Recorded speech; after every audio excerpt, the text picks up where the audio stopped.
Bonjour, donc vous êtes dans le chapitre 3 sur la page de gauche, dans une pochette. Vous devez avoir la dissection de la fleur de pommier d'ornement qu'on avait fait tout au début du chapitre. S'il vous manque différentes parties, vous les avez dans l'activité. Il va falloir recopier les différents noms aux bons endroits sur votre schéma. Je vous rappelle aussi qu'à ce moment-là, on avait vu une coupe de pommes de haut en bas, donc en longueur, et en travers, pour voir les pépins et le développement du fruit, avec notamment le reste de la fleur. Donc, dans le classeur, page de droite, chapitre 3, spécialité des végétaux et place dans l'environnement. On avait déjà fait des productions ensemble. Dans ce chapitre, on va s'intéresser aux végétaux de notre environnement. En effet, on a vu au dernier chapitre que c'était des êtres vivants constitués de cellules, mais qu'ils avaient une particularité, la paroi. Nous allons découvrir les autres spécialités des végétaux. Donc, comment les végétaux se reproduisent-ils? En vert, c'est la problématique. On saute une ligne en rouge, grand 1, qu'on laisse libre afin de pouvoir compléter plus tard.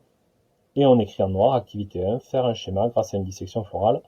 Et comme d'habitude, on écrit que c'est sur la page de gauche. Donc, c'est tout ce que vous avez dans votre pochette.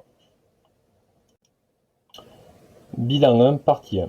Les fleurs des végétaux de notre environnement sont composées de parties stériles qui ne servent pas à se reproduire, les sépales et les pétales. On avait vu que c'était les deux cercles les plus extérieurs.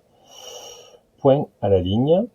Dans les fleurs, on observe des parties mâles, les étamines, et une partie femelle, le pistil. Les fleurs sont souvent hermaphrodites, ça veut dire et mâle et femelle à la fois, qu'elles possèdent les deux sexes. Vous devez donc ensuite réaliser le schéma. Ce schéma, je vous ai donné pour conseil de le réaliser à l'inverse de la dissection, du centre vers l'extérieur. Ainsi, on commence d'abord par schématiser le pistil, partie femelle, en bleu, les étamines, partie mâle, en jaune, les pétales, partie stérile, en rouge, et les sépales, partie stérile, en vert. Donc, en dessous du schéma, on saute une ligne, on continue notre explication avec le schéma qu'on réalisera ensuite si vous voulez, ou avant. La position du schéma ne m'importe peu. Par contre, il faut que vous respectiez l'ordre des différentes étapes. Donc, bilan, partie 2. Attention, il n'y a pas d'autofécondation. Le pollen d'une étamine va féconder le pistil d'une autre fleur de la même espèce. On dit que c'est une reproduction, que cette reproduction est une reproduction sexuée. Chez les végétaux, les échanges de pollen entre fleurs sont assurés par le vent, 50%, par les animaux, 40%, et par l'eau, 10%. On parle de pollinisation. Donc sur le schéma au-dessus, vous avez effectivement la plante 1, que j'ai schématisée en violet, qui va, grâce au vent, aux animaux et à l'eau, envoyer son grain de pollen sur la plante 2. Et inversement, la plante 2 peut très bien féconder la plante 1, car elles sont de la même espèce.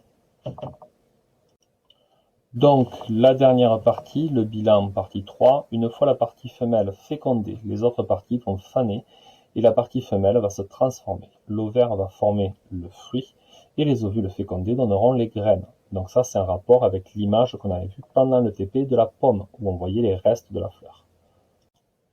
Donc voilà la fin de la mise en page. Une fois qu'on a complété le bilan partie 1, partie 2, partie 3, on pourra compléter le grand 1. Des fleurs pollinisées donnent des fruits et des graines. Voilà.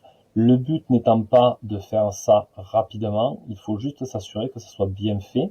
Si vous prenez plus de place parce que vous écrivez plus gros, parce que vous faites des schémas plus gros, ce n'est pas un souci. Vous devez juste garder la structure du cours dans le bon ordre. Je vous dis à bientôt. Vous avez le droit de mettre la vidéo en pause pour la recommencer autant de fois que vous voulez si nécessaire. Je vous souhaite une bonne journée et à bientôt.